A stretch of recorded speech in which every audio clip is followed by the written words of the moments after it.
てられたメス犬ネネの心。大活躍と竜の笛ボル2。プロローグ。選ばれし者カリンは自分が普通の人間だと思っていましたが、それは違っていました。目に見えない空間に住む妖精たちは、彼女の心の純粋さと美しさを知っていました。カリンはやがて蝶の新規妖精、新規カリンとなる運命だったのです。そして彼女は危険と隣り合わせの冒険の道に進んでいきます。第1章、魔法の森の危機。しばらく平穏だった魔法の森に、悪魔の手下となったルーイがカバの姿に変身して訪れました。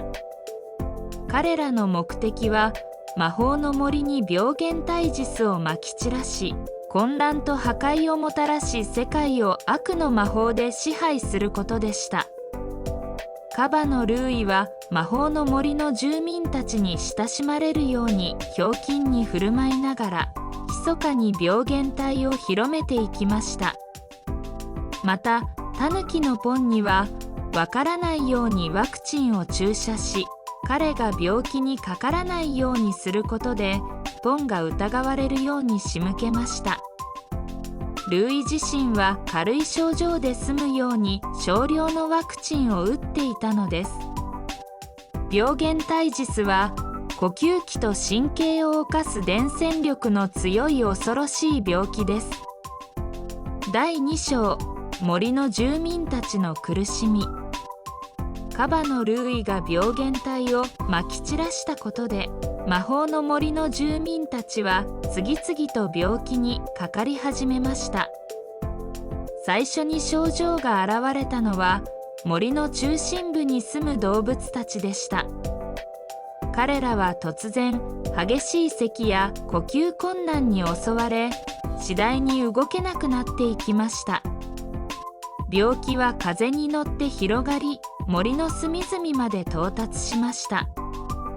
動物たちは次々と倒れ、森全体が恐怖と混乱に包まれていきました。この病気は特に哺乳動物に対して強い影響を及ぼしましたが、スズメの鈴のような鳥類には影響がありませんでした。また、タヌキのポンは病気にかからなかったため、結局他の動物たちから疑われることになったのです。第3章、ルーイの過去と悪魔の誘惑。カバのルーイは幼少期から魔法の森で育ちましたが、常に他の動物たちから疎外感を感じていました。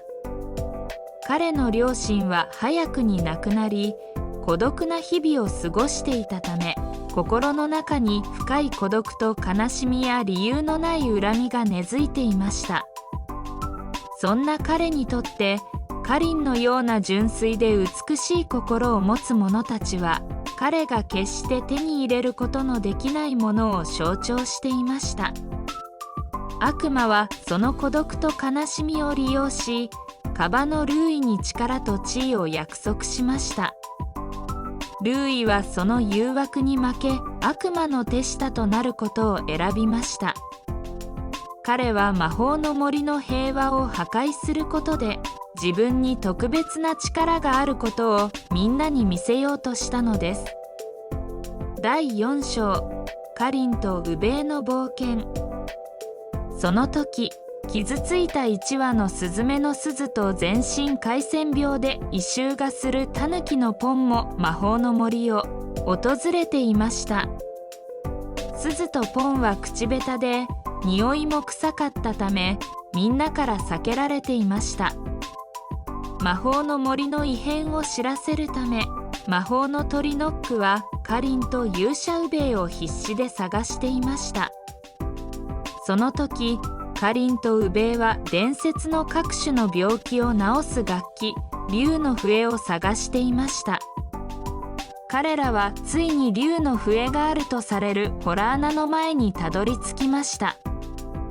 カリンは言った。ウベイ、この洞穴が本当に伝説の洞穴なの？暗くて冷たい。ウベイが答える。大丈夫、カリン。私たちの心が光となって道を照らしてくれるよ。信じて進もう。そして彼らは洞窟の中に入り込みました。洞穴の中は薄暗く、冷たい空気が漂っていました。神聖な空間を2人は慎重に進み、やがて石の台座にたどり着きました。しかし台座の上には何も見当たらず、ただ静寂が広がっていただけでした。第5章、竜の笛の光。その時突然、カリンは心の中で何かが呼びかけるのを感じました。彼女は目を閉じ、心を静めました。すると、かすかなまばゆい光が彼女の心の中に現れました。その光は次第に強くなり、彼女の心を温かく包み込みました。カリンはその光が竜の笛であることを直感的に感じました。カリンが竜の笛の光を感じた瞬間、不思議なことに遠く離れた場所にいるホームレスのルワイも同じ光を感じました。ルワイと捨てられていたメス犬のネネの心が強く反応し、ルワイの心に温かい光が差し込んだのでした。カリン・ルワイはその名を口にし、2人の運命が神秘の力でつながっていることを直感的に感じました。勇者ウベイも同じように心を鎮め、光を感じました。カリンとホームレスのウベイの2人は心の中で竜の笛を見つけ、その存在を確信しました。竜の笛は目に見えないものであり、心の中に存在するものでした。2人はその光を心に抱き、洞穴を後にしました。第6章、魔法の森の救済。洞穴の外に出ると魔法のトリノックが待っていました。そして魔法の森の異変を聞きました。それは恐ろしい呼吸器と神経を痛める伝染病ジスでした。カリンとウベイは誰かが外から持ち込んだと思いました。タヌキのポンはみんなが病気の症状を示しているのに、何の症状も出ていません。だからみんなはタヌキのポンが持ち込んだと疑いました。鈴は鳥なのでこの病気にはかかりません。これは哺乳動物だけの伝染病でした。カバの姿を借りたルーイは軽い症状を示していました。だからみんなはタヌキのポンが悪魔の手下だと思ったのです。第7章、ルワイの旅。その時、ホームレスのルワイは魔法の森への旅の途中でした。魔法の森に近づくにつれて、ルワイは自然界に異常が起こっていることに気がつきました。動物たちは不安そうに森の中を歩き回り、植物は枯れ始めていました。何かが起こる。ルワイはその異変に不安を感じ、胸が締め付けられるような思いに駆られました。彼の心は重く、何か大きな災いが迫っていることを直感的に感じました。彼は深呼吸をし、心を落ち着けようとしましたが、不安は消えませんでした。ホームレスのルワイは捨てられたメス犬ネネが亡くなった後も、夜になると静かに心を落ち着け、ネネの心の声に耳を傾けることがありました。彼女の優しいささやきが彼の孤独な心を癒してくれるのです。ネネの心はルワイの心の中で優しい眠りについていました。そしてまだルワイの体の中でネネは完全に目覚めてはいませんでした。でも心の会話でルワイにアドバイスを与えることができたのです。ルワイ、気をつけて。森の中には危険が潜んでいるわ、とネネの心がかすかにささやきました。第8章、ネネの目覚め。ホームレスのルワイはメス犬ネネの心の声に耳を傾け、警戒心を強めました。魔法の森には古い予言が伝わっていました。純粋な心が目覚めるとき、森は再び平和を取り戻すと。その予言を知る者たちは、カリンとネネの心がその予言に関係していることを感じ取っていました。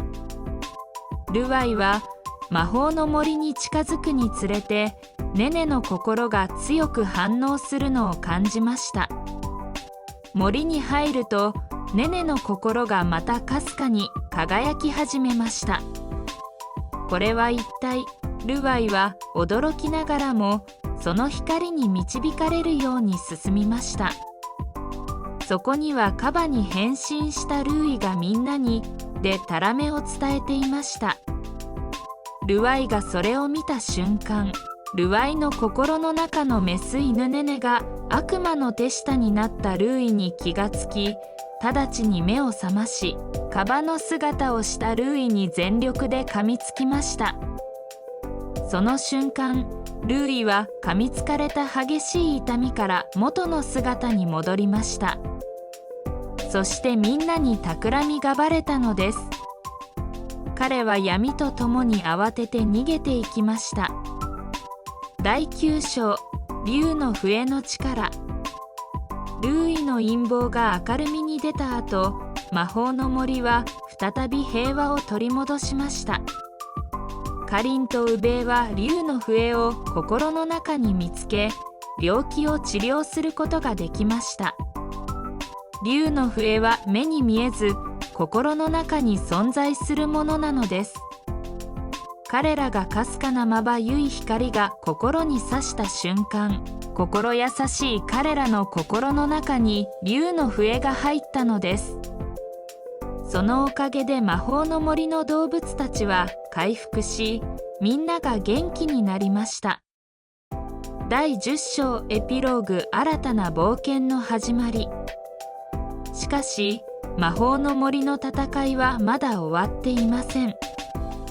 ルーイは逃げたものの、悪夢たちの野望は根深く、再び現れることでしょう。カリンとウベ、そしてホームレスのルワイは、魔法の森を守るために立ち上がり、新たな冒険に向かうのです。勇者たちが集まってきました。